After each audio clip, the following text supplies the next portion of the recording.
voted in favor because the minutes of the Constitutional Commission are merely research source.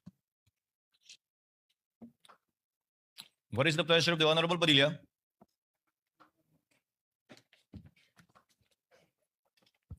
Ginoong, Will the gentleman explain his vote? opo. The gentleman may proceed. You have 2 minutes, sir. Maraming salamat po, Ginoong punong tagapamahala. Mga mahal kong kasama, sa loob po ng 4 na taon na ako po ay ibinoto ng ating mga kababayan at nagsilbing senador, ako po ay naging tagapangulo ng komite ng Constitutional Amendments. At tuwing meron pong pagdinig, ang lagi po naming pinapatawag ay yung mga sumulat ng konstitusyon. Bilang sila po ang nakakaalam kung ano ang puso, ang diwa ng konstitusyon.